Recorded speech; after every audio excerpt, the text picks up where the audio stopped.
Como todas las semanas, este es Punto de Encuentro. Estamos aquí en el Canal 6, tu primer canal, y es un gusto compartir con ustedes este programa dedicado a algo que a todos nos interesa y que tenemos muy cerca, nuestros sitios arqueológicos, nuestras ruinas arqueológicas. Por ahí en alguna ocasión leíamos que la leyenda vaticinó: piedras serán tu comida, piedras serán tu alimento. Cualquiera pensaría que los que vivimos en Yucatán y nos movemos sobre piedra, también vivimos muy cerca de unas piedras muy especiales que conformaron asentamientos humanos, establecieron organización social, sentaron las bases de un sistema bastante complejo de la que procede nuestra queridísima cultura maya. Hoy estamos aquí compartiendo esta reflexión y esta información acerca de nuestros sitios arqueológicos y sobre el desarrollo de la arqueología en Yucatán. ¿Cuántos de nosotros hemos visto de cerca algunos sitios arqueológicos? Quizá hemos estado en algunos de ellos, no sabemos cuánto hay por descubrir, no sabemos qué es lo que nos falta por conocer. Es por eso que hemos invitado aquí a Punto de Encuentro a tres compañeros que son conocedores del tema de la arqueología.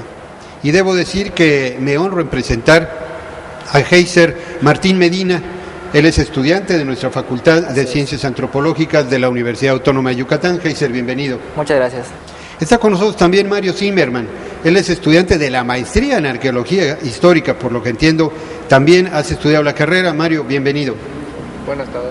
Y nos acompaña Abimail Q, que también estudia en nuestra Facultad de Ciencias Antropológicas. Así es que los tres expertos en arqueología, bienvenidos a este programa Punto de Encuentro. Gracias. Pues comenzamos, si les parece, arqueólogos en potencia y arqueólogos en funciones, que a semejanza de otras profesiones ustedes están fraguando y están formando en la práctica. Y hemos querido invitarlos para que nos platiquen justamente de un proyecto muy interesante que en el que están colaborando y que se está llevando a cabo bajo la supervisión, por supuesto, del Instituto Nacional de Antropología e Historia y con la autorización y guía siempre presente de los maestros de nuestra Facultad de Ciencias Antropológicas de la Universidad Autónoma de Yucatán. Yo quisiera empezar, Mario, con que nos platicaras en dónde están haciendo su trabajo, y tú como estudiante de la maestría, que estudiaste, entiendo, la licenciatura antes con nosotros también, ¿en dónde están trabajando en este momento? Bueno, muchas gracias por la invitación en primer lugar. Nosotros estamos llevando a cabo el proyecto Arqueología Histórica en la Hacienda San Pedro Cholul. Es un proyecto que afortunadamente se pudo establecer en colaboración con el INAH y que se está dedicando a un sitio de los que no se han trabajado en tal cantidad en el estado, que es precisamente una ex hacienda enequenera. Sabemos ya bastante de los sitios prehispánicos. Hay un sitio prehispánico en San Pedro Cholul que se ha estado trabajando. Ahora, por parte de la facultad, podemos intervenir en esta hacienda que se encuentra en el noreste de la ciudad de Mérida, que tuvo una interacción fuerte con la capital durante los siglos XIX, principios del siglo XX, y tratamos de hacer surgir nuevas ideas, nuevas hipótesis acerca del desarrollo de la cultura maya, ya no propiamente en la época prehispánica, sino después del contacto con los europeos durante la época colonial, durante la época postcolonial. Correcto. Los mayas de ayer son los mayas de hoy. Se nos olvida a veces esta gran verdad. Y cuando pensamos en arqueología, normalmente pensamos en los mayas de ayer y de antier. Yo te quisiera preguntar, Heiser, tú como estudiante de arqueología, que obviamente es una rama de la antropología, ¿cómo explicas tú cuando la gente te dice, arqueólogo, tú, piedras, esa es tu función? ¿Cómo la entiendes y cómo se la explicarías a los mayas de hoy la actividad que realizas? Bueno, pues en primer lugar sí es algo muy cierto, ¿no? O sea, cuando dices soy arqueólogo, automáticamente te tiran a ruinas, y a que trabajas en los sitios importantes. Pero no se limita solo a eso, pues como tenemos la oportunidad de estar trabajando en el proyecto de la Hacienda San Pedro Cholul, es una oportunidad de, más que trabajar con piedras y todo, de entender cómo la gente vivía, cómo la gente desempeñaba sus actividades cotidianas y más bien todo lo que la gente hacía en un ámbito que para nosotros realmente es algo desconocido, que a pesar de que hemos leído mucho y que pues mucha gente puede quizás obtener un libro y leer algo de los mayas, no es lo mismo que estar investigando, ¿no? Y la sed de saber qué hacía la gente. A veces el estar en contacto con comunidades actuales, son mayas de hoy con los que puedes a veces en la misma interacción con las personas tratar de entender lo que pudo haber sido en el pasado. O sea, ver a la señora torteando, te imaginas a un maya torteando también en un estilo similar, y tradiciones culturales que han pasado a lo largo del tiempo y que son tradiciones que no se olvidan. O sea, hay costumbres que actualmente la población yucateca en general desempeña para sus festividades y que no tienen la más mínima idea de que vienen de raíces prehispánicas, ¿no? Y que a pesar de que hubo un contacto con gente europea, esas tradiciones permanecen y son muy fuertes, es una identidad muy propia del yucateco tal cual, ¿no? Ahora, en el caso tuyo, Abimael, tu apellido es Q, sí. Tu apellido es maya, me imagino. Sí. Bien, para ti el adentrarte en el estudio de la cultura maya, no como antropólogo social, sino como arqueólogo, y el encontrar en este sitio que se llama San Pedro Cholul, que hubo asentamiento prehispánico, me imagino, pero también hubo una hacienda importante colonial, y en las inmediaciones de la vieja ciudad de To, pues también ha habido un encuentro y un choque fuerte entre el pasado y el presente. ¿Cómo estás tú recreando en tu mente, en tu imaginación, en tu carrera de arqueólogo, esta relación entre la vida de los mayas de antaño, la vida de los mayas de la colonia o de la hacienda, y la vida de los mayas de hoy, en donde ha irrumpido la carretera, la ciudad y la urbanización de la capital? Bueno, pues, Son muchas preguntas para todo lo que quieres decir. No, la pregunta es más simple. Los mayas de ayer y los mayas de hoy, tú como arqueólogo en San Pedro Cholul, ¿ves alguna relación entre eso o hay un corte entre una época y otra, o cómo lo explicas? Bueno, pues no hay un corte tan marcado, ¿no? Como que está más mezclado entre lo que hemos encontrado en lo que es la hacienda. Pues un ejemplo es un molino de mano que encontramos en uno de los solares, y pues en muchos poblados aún se usan. Entonces como que lo que se utilizó antes en la colonia, digamos, todavía se sigue usando hoy en día en algunos lugares. Y pues no, como repito, no es tan marcado el corte entre lo que es los mayas de ayer y hoy, sino como que aún está allá, pero como que mezclado, más disipado, digamos. Es tan emocionante encontrar un molino de antaño como encontrar un cadáver, un esqueleto, perdón, de un habitante del pasado.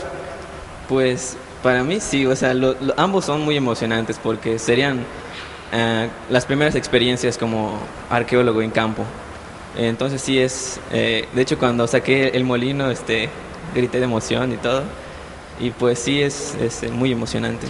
Bueno, esta es una nueva manera de ver la arqueología, de entender lo que se está haciendo de arqueología, en donde nuestros estudiantes de arqueología de la Universidad Autónoma de Yucatán se están fraguando, se están forjando. Vamos a seguir platicando de este desarrollo de la arqueología en un momento, después de un corte. Volvemos.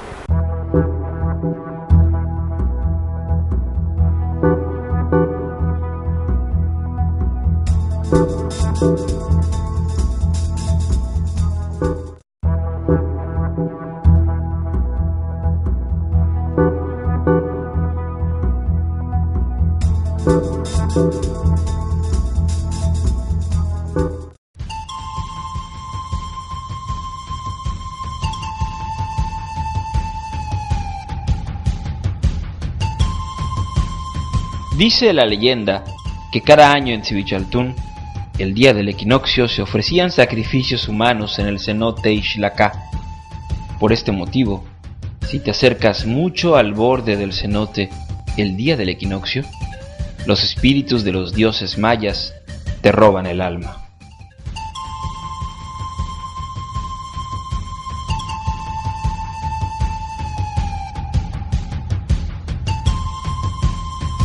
La pirámide del adivino de Uxmal, Yucatán, es el edificio más representativo del sitio y tiene una historia singular. La leyenda dice que había una bruja que un día encontró un huevo, del cual nació un niño. La bruja lo crió como su hijo, el cual se convirtió en un enano que estaba predestinado a dirigir Uxmal, para lo cual el rey de ese entonces lo hizo pasar por varias difíciles pruebas, pero con la ayuda de la bruja, el enano o adivino pudo superarlas fácilmente. Dice la historia que una de las pruebas que hizo al enano merecedor del trono fue precisamente construir la pirámide en una sola noche. De ahí que la pirámide es mejor conocida como la pirámide del adivino. En Punto de Encuentro platicamos sobre el desarrollo que la arqueología y los sitios arqueológicos están teniendo en Yucatán. Para muchos de nosotros, arqueología son ruinas, son sitios monumentales. Para los arqueólogos antiguos, sobre todo para los arqueólogos norteamericanos que llegaron y que nos enseñaron las primeras lecciones de arqueología, seguramente la interpretación estaba centrada en rituales, en sitios monumentales. Para los arqueólogos más recientes, yo diría de los años 60, 70, ustedes me corregirán si estoy mal, en adelante, sobre todo arqueólogos nacionales, la línea de interpretación ha sido cómo fue el patrón de asentamiento, cómo se organizaron las ciudades para sobrevivir, para reproducirse los seres humanos, los mayas del pasado. Para los arqueólogos de hoy, para los arqueólogos posmodernos como los que nos acompañan esta noche, tres conocedores ya de experiencias interesantes de arqueología yo diría urbana, suburbana, cuasi urbana, porque están trabajando en el sitio San Pedro Cholula, aquí en las inmediaciones del norte de la ciudad de Mérida, noreste, en donde nos están contando sus experiencias como arqueólogos en formación y donde nos están enseñando que arqueología es también vida cotidiana, molino de maíz, monedas de intercambio, porque la arqueología también se ocupa de la colonia y de la historia más reciente. Nos estabas contando antes del corte que encontraron en estos días algunas cosas interesantes, como una moneda, me parece que decías. Sí, así es. Bueno, a lo largo del proyecto han salido bastantes monedas, de hecho casi todas las ha encontrado Abimael, la gran mayoría, tiene una suerte para las monedas. Pero hoy una compañera sacó una moneda muy especial que data de 1857, que por la forma de la moneda, el peso, el tamaño, nos hace pensar que la moneda fue acuñada en el mismo San Pedro Cholul. Fueron las famosas monedas que pertenecían a ciertas haciendas para las tiendas de raya. Se intercambiaban al interior de la misma hacienda, claro, por mercancías. Era el pago que se le hacía a los peones para que estos compraran en la tienda propiedad del dueño de la hacienda, ¿no? Entonces fue una emoción increíble porque tienes un objeto que no ha sido tocado en más de 100 años, tienes un objeto que lleva ahí, o sea, si el objeto hablara sería fabuloso, ¿no? Que nos pudiera contar todo lo que pasó en todos los trayectos que tuvo la moneda, ¿no? Pero sin embargo, el tener una moneda que nos permite saber que esa hacienda, para 1857, era una hacienda ya en función, que trabajaba, de las más grandes que hubo al norte de Mérida, de las más importantes en un momento dado, que hasta líneas del tren pasaban cerca de ella. Entonces, es algo realmente que te da muchísima emoción y al mismo tiempo te genera muchísimas más preguntas de cómo llegó esa moneda ahí, y muchísimas, o sea, realmente es una cantidad de preguntas inimaginables. La historia de Yucatán tiene este capítulo enorme que es la hacienda enequenera. Para algunos de ustedes que son muy jóvenes, no conocieron una hacienda enequenera en plenitud, en explotación. Abimael, para ti todo esto del enequén es algo extraño, es parte de la historia ya realmente y ahora de la arqueología, ¿o alcanzaste a ver algo del enequén y de sus esquemas de producción? No, para nada, nada de... Tú eres de la época post-enequenera, como sí, muchos de los jóvenes sí, que sí, hoy estudian arqueología. Sí. ¿Qué significa haber encontrado entonces una moneda de la hacienda para ti? Bueno, pues la primera vez que la encontré, pues, o sea, extrañamente no me causó mucha emoción, pero cuando se la mostré al profesor que estaba en campo, él dijo, qué padre y todo, ¿no? Entonces ya fue que es un dato muy importante, obviamente, porque tiene fechas. Y pues posteriormente encontré más y más y pues sí, ya después empecé a sentir más. Tú te vas a volver banquero, arqueólogo, una cosa así, por lo que veo. Pues extrañamente he encontrado el mayor número de las monedas, pero igual los compañeros nos han ayudado mucho.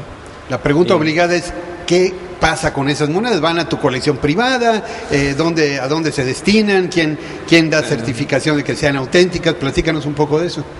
Pues no, que me las quede yo, no, pero se van al taller de arqueología que está en la facultad y pues allá se analizan para sacar los datos de, digamos, las fechas como ya mencioné, pues para más o menos fechar la hacienda, ¿no? Y pues algunas no tenemos confirmado que si son monedas realmente o si son fichas, como decía Heiser, pero allá están, ¿no? Y en los contextos en que se encuentran como que son extraños o inusuales. Por ejemplo, en una cocina se encontraron 3 monedas, un compañero, y pues también como que uno se saca de onda y pues en cualquier lugar puede uno encontrarlas, ¿no? De acuerdo. Otro de los estereotipos del arqueólogo es que trabaja con guijarros, con tepalcates, con pedazos de vasija nada más. Seguramente, Mario, tú cuando eras niño, si alguna vez pensaste en ser arqueólogo, pensabas descubrir huesos y dientes antiguos. ¿No te has decepcionado por estar encontrando restos de casa, un molino en Ixtamal, un molino de maíz antiguo y un pedazo y una serie de monedas? No, yo tengo que admitir que precisamente este fue, digamos, el camino que me llevó a la arqueología. Quizás en un primer instante, como muchos de nosotros, pensaba hacerme paleontólogo, estudiar dinosaurios, ya cuestiones todavía mucho más remotas de lo que estamos trabajando ahora como arqueólogos acá en la península de Yucatán. Más sin embargo, como Gese ya acaba de comentar y también Abimael ya explicó, nosotros ahorita sentimos tal gusto por nuestra profesión que lo que sea que nos encontráramos, y esto, que la gran parte de los materiales que ubicamos en campo se pueden considerar entre comillas basura, nos causa mucha satisfacción. Sabemos muy bien qué tipo de preguntas podemos hacer a cada uno de los materiales, sean huesos, sea cerámica como usted mencionó, sea el caso del cristal, del vitrio, como es ahorita en el caso de la hacienda, sean las monedas. Hay muchísima información que todos estos materiales nos pueden proporcionar y estamos contentos de poderlo recuperar, analizar y difundir la información al pueblo yucateco. Y la gente que vivió en San Pedro Cholul seguramente también pasó por momentos históricos de profundos cambios. El día de hoy hay gente viviendo en los alrededores del sitio donde ustedes trabajan. ¿Por qué no nos platican un poquito de esto, Heiser? Bueno, nuestra sorpresa, y fue algo muy, realmente que a todos en el proyecto realmente nos emocionó muchísimo. Durante el trabajo precisamente se llama arqueología histórica porque es la rama que se utilizan las técnicas arqueológicas empleadas especialmente en las ruinas y las zonas arqueológicas aplicadas a contextos históricos, que en este caso es una hacienda enequenera. Nos dimos a la tarea de buscar en el ayuntamiento de Cholul, tratar de buscar si habían libros, actas de nacimiento, información que nos hable de la gente, ¿no? Que nos permita fechar la hacienda. Y encontramos, pues el señor del registro civil muy amablemente nos proporcionó un acta de 1865, de gente que nació en San Pedro, y pues emocionados, ¿no? Y luego el señor nos dijo, pero yo conozco a 6 personas que vivieron en la hacienda y que salieron de ahí en los 80s. Y todos, no te creo, ¿de verdad? Hay gente que vivió en San Pedro y vive en Cholul actualmente. Pues nos dimos hasta la tarea de buscar a las personas y precisamente el domingo pasado entramos con esas personas a la hacienda. Y las personas nos empezaron a contar, aquí pasaba un truck, aquí habían mulas, aquí habían caballos, aquí vivía, no sé, doña Francisca, y acá vivía don Pancho, y nos empezaron a contar, ¿no? Y que ellas llegaron a ver las casas completas, vivieron en la hacienda a su plenitud, funcionando aún, y pues realmente nos contaron unas anécdotas muy, muy bonitas, muy interesantes, y que nos quedamos con una gran satisfacción de decir, por lo menos yo nunca llegué a pensar a conocer a una persona, pues la señora no era muy grande, tenía como unos 45 años y vivió en las últimas etapas de la hacienda, entonces... Seguramente recibió toda la tradición de sus mayores. Y generalmente la gente que uno podría contactar de las haciendas, pues ya es gente de avanzada edad.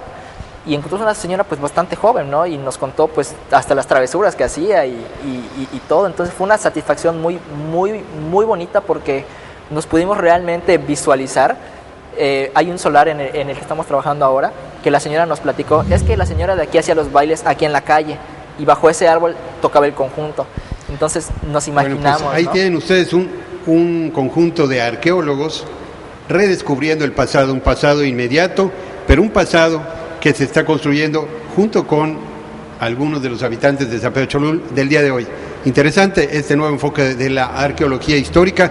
Volvemos en un momento con ustedes en este programa Punto de Encuentro.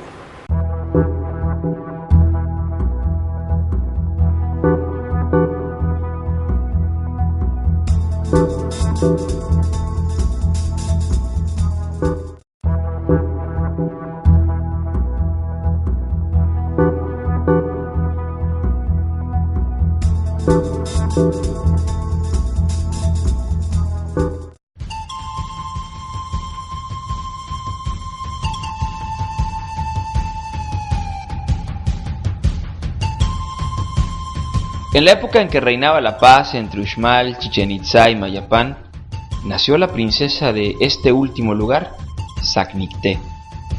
Cuando cumplió 15 años, conoció al príncipe de Chichén Itzá, Canek, del cual se enamoró. Su amor fue correspondido, pero no podían estar juntos porque Zacnicté había sido comprometida en matrimonio a Ulil, príncipe de Uxmal. En la noche, cuando Canek pensaba en su problema, apareció de pronto un viejecillo y le dijo en voz baja: «La flor blanca está esperando entre las hojas frescas. ¿Has de dejar que otro la arranque para él?». Y terminando de decir esto, desapareció en el aire, o tal vez debajo de la tierra, sin que nadie supiera lo ocurrido. El día de la boda, unos instantes antes de que comenzara la ceremonia, llegó Canek con 60 de sus guerreros y arrebató a la princesa del altar sin que nadie pudiese impedirlo, pues actuó de manera muy rápida, y todos habían quedado atónitos ante el evento.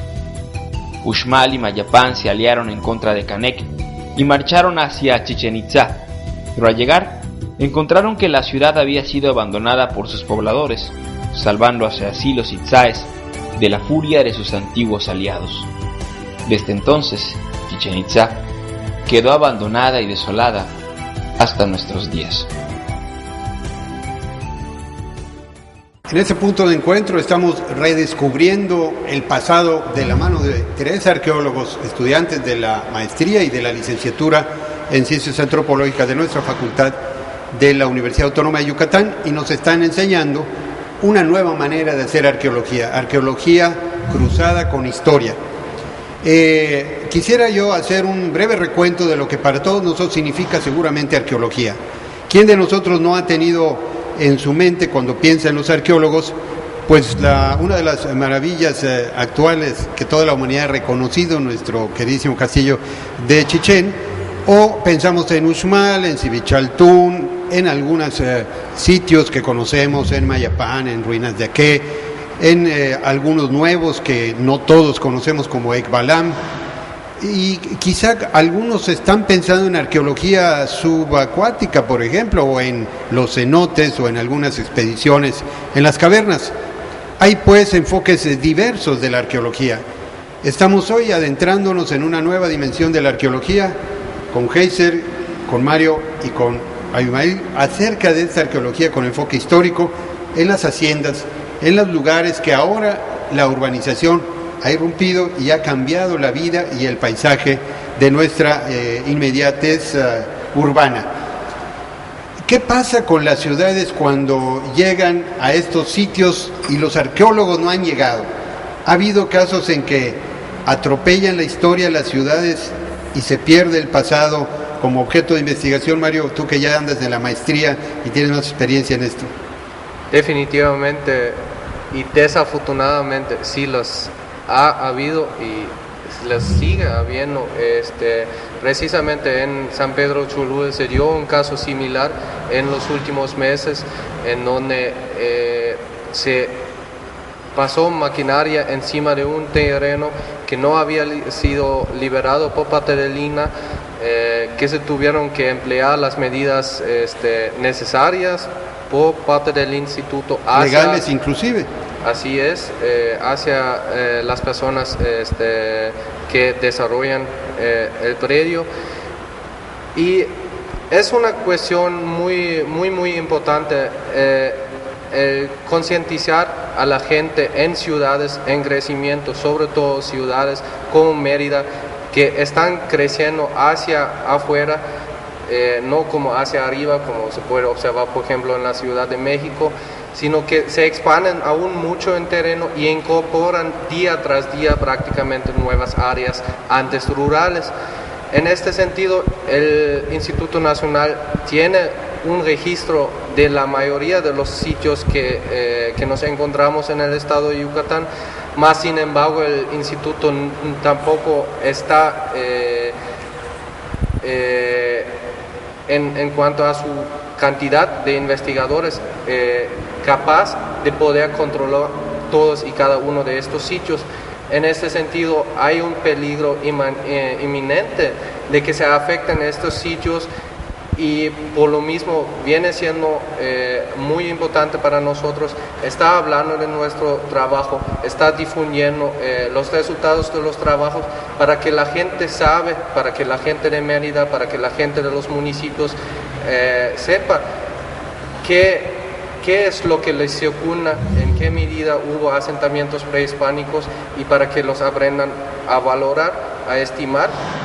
Y naturalmente también es muy importante el contacto constante con los ingenieros que desarrollan sobre todo los fraccionamientos, para allí abrir el espacio justo y necesario para que los arqueólogos intervengan a favor del patrimonio cultural.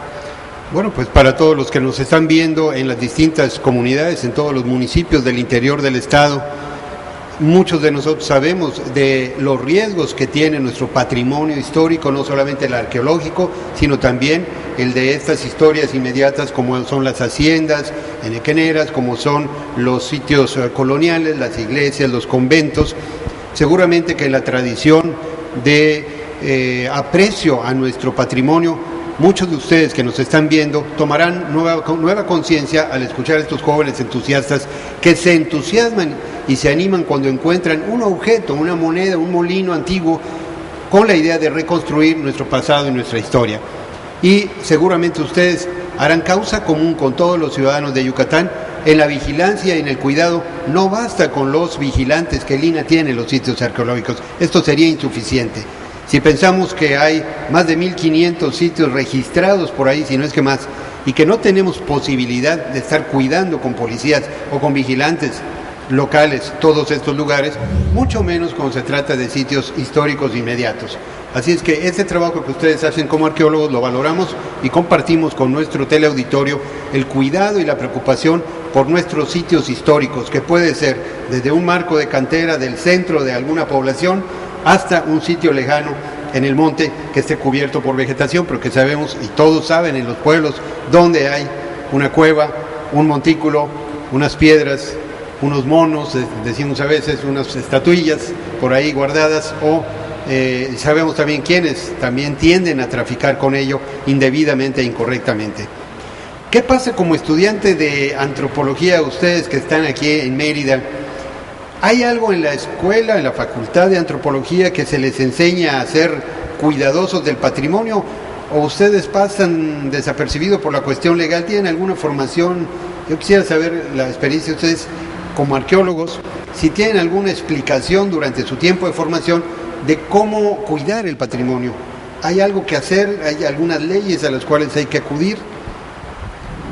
Sí, de hecho, en una materia llamada conservación, Teoría de la conservación, nos enseñaron el hecho de restaurar, saber restaurar los edificios. Hay leyes que los cuidan, hay normas a seguir para poder restaurar. Y hay sanciones para los que violan también esas normas, ¿no? Sí, así es. Son ¿cuántos años de cárcel, Heiser? No recuerdo. Pues es que las sanciones son variadas, porque, claro, dependiendo del nivel de afectación, es muy común que, por ejemplo, en el centro de Mérida, las casonas muy antiguas de la época colonial, de la época porfirista, se adquieren por terceros para montar negocios, Oxxos, Burger Kings, o sea, toda la industria que se está comiendo Mérida. Entonces, Se adapta el edificio, se botan muros, se ponen paredes, se quitan cosas, se añaden otras. Dependiendo del nivel de afectación es cuando el INAH es el encargado de ver hasta cuánto tiempo puede sancionar, ¿no?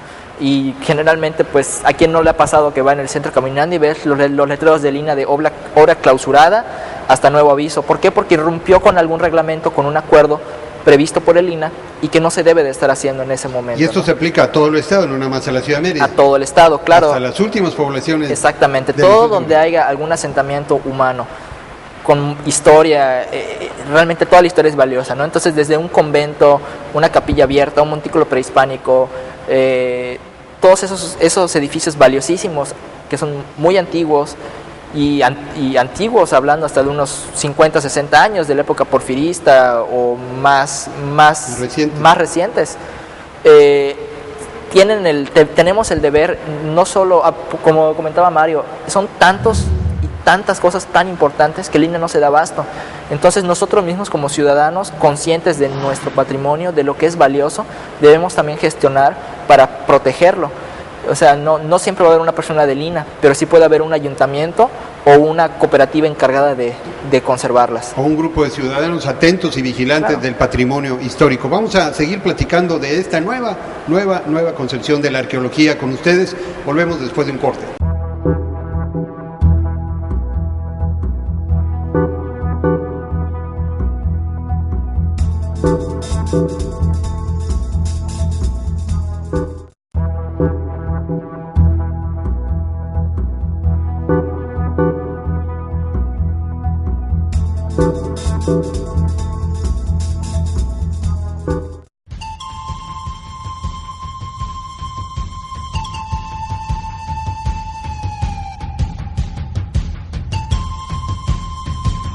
Cuenta la leyenda que en Uxmal vivió un rey al que le gustaban mucho las fiestas. Un día se le ocurrió organizar un gran festejo en su palacio para honrar al señor de la vida, llamado Hunahku. La comida fue servida en la terraza, pues desde allí todos los invitados podrían contemplar su reino. Sobre la terraza del palacio volaban unos opilotes o chom, como se les llama en lengua maya. En ese entonces estos pájaros tenían plumaje de colores y elegantes rizos en la cabeza. Además eran muy tragones y al ver tanta comida, se la comieron toda. Enojadísimo, el rey planeó un castigo para los chom. Los hombres más sabios se encerraron en el templo, tomaron las plumas de un chom y las quemaron en un brasero hasta que se volvieron negras y opacas. Después, uno de los sacerdotes las molió hasta convertirlas en un polvo negro muy fino que echó en una vasija con agua. Pronto hubo una mesa llena de platillos y muchos chom que volaban alrededor de ella, cuando dos sacerdotes salieron de repente y lanzaron el caldo negro sobre los chom mientras repetían unas palabras extrañas. Uno de ellos alzó la voz y dijo: «No lograrán huir del castigo que merecen por ofender al rey de Uxmal. Robaron la comida de la fiesta de Hunahku, el señor que nos da vida, y por eso jamás probarán de nuevo alimentos tan exquisitos». Y a partir de ese entonces, los chom están condenados a comer basura y animales muertos, y solo de eso se alimentan. Punto de Encuentro ha querido con ustedes compartir en esta ocasión nuestra preocupación por nuestros sitios arqueológicos, nuestro cuidado del patrimonio arqueológico, y de paso estamos con tres conocedores de lo que es ahora la arqueología, con un sentido mucho más actual, más moderno, sin menospreciar la labor incansable que los arqueólogos al estilo antiguo, es decir, los que encontraban sarcófagos, los que siguen descubriendo algunos sitios importantes, algunas estelas por ahí perdidas, y los que siguen cuidando también que estas piezas sean debidamente exhibidas en los museos y en los sitios de interés público, sin descuidar ese enfoque de la arqueología, del cual seguramente hablaremos en otra ocasión. Hoy hemos querido compartir con ustedes esta nueva visión de la arqueología, una arqueología histórica, una arqueología que enlaza el pasado con el presente, o el pasado inmediato de las haciendas con el presente de la urbanización que irrumpe en los últimos años en todo lo largo y ancho del estado de Yucatán. Hablar de arqueología en Chichén Itzá, en Uxmal, en Civichaltún, no es nada nuevo, pero hablar de arqueología histórica aquí en las inmediaciones de la ciudad de Mérida o en los alrededores de Valladolid, de Tizimín, de Motul, de ciudades y de municipios, cabeceras municipales, es importante que conozcamos hasta dónde se puede salvar, qué tenemos que salvar para que nuestra el interés por nuestra entidad siga creciendo. Hoy día se discute mucho si los sitios arqueológicos se han de ofrecer al turismo de una manera más amena, más moderna, más confortable, y si se han de construir paradores por ahí elegantísimos o costosísimos, o si se han de poner adjuntos hoteles de 5 o más estrellas o campos de golf para que entre ruina y ruina se pueda la gente divertir. Es un tema que está en la discusión nacional seguramente y sobre el cual los arqueólogos deben de tener alguna posición. A los estudiantes de arqueología hoy no los vamos a atormentar con este interrogatorio, pero seguro tienen también una idea sobre el particular. Quisiera más bien que termináramos esta ronda de conversación en Punto de Encuentro hablando de por qué una universidad y una facultad de antropología con la carrera de arqueología ha de preocuparse por el patrimonio histórico arqueológico, sobre todo en las inmediaciones de las grandes ciudades. ¿Qué es lo que puede esto servir para que el desarrollo de toda nuestra entidad, el turismo, la economía, etcétera, siga adelante como lo hemos venido hasta ahora haciendo? Tu opinión primero, Mario. Yo creo que esto es una cuestión de sumo interés, no solo para nosotros como Facultad de Ciencias Antropológicas, pero también sobre todo para nosotros como antropólogos. Nosotros como estudiantes tenemos la fortuna de conocer más a detalle algunas cuestiones, también cuestiones relacionadas con el patrimonio cultural, y sobre todo nosotros que somos antropólogos, que somos arqueólogos, somos de cierta forma especialistas en la materia. En este sentido, lo que es el investigar, el estudiar sitios prehispánicos, sitios históricos asociados a nuestros asentamientos modernos, es una forma de enlazar el pasado con el presente, es una forma sobre todo de crear y sostener identidades. En muchas ocasiones, aunque la gente en los poblados rurales, por ejemplo, siga hablando maya, su conocimiento al respecto de lo que es la historia de sus propias comunidades es relativamente limitada.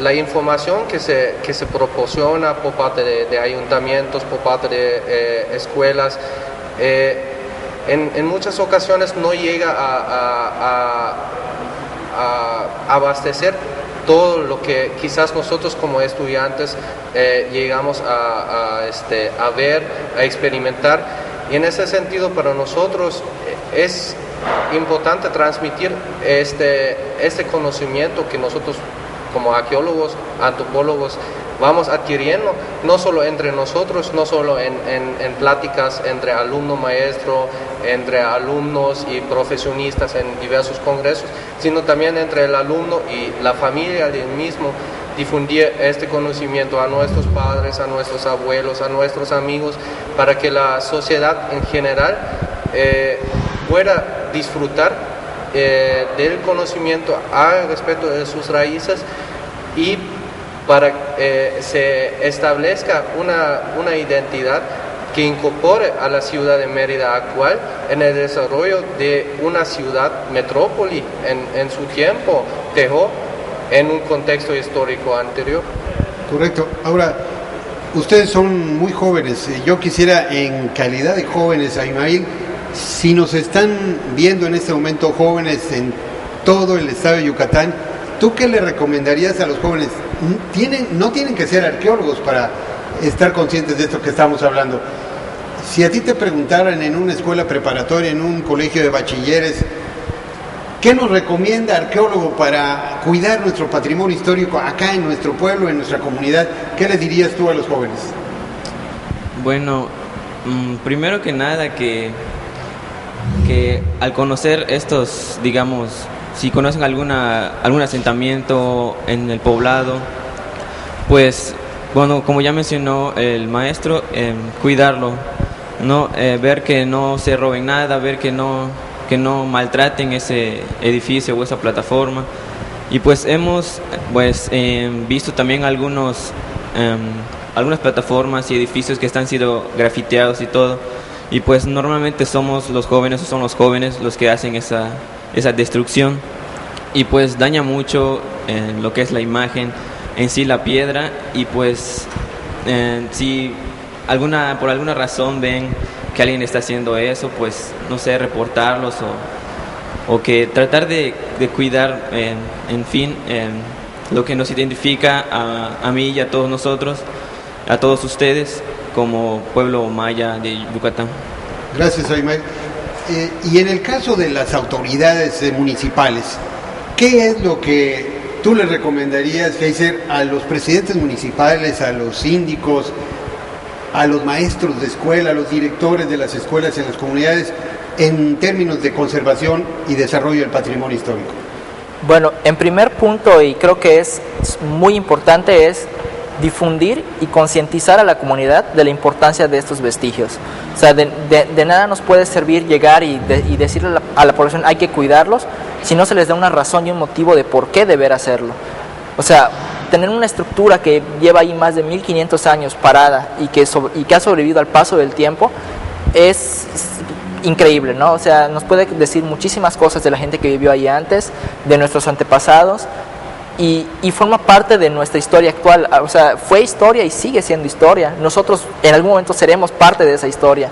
Entonces es como que ponerse en el lugar de qué va a pasar en nosotros en 100 años cuando nuestras casas estén abandonadas, si nos va a gustar que otra persona venga y la grafitee y la tire. O sea, obviamente no, porque nos costó un trabajo mantenerla y tenerla bonita y cuidada y todo, ¿no?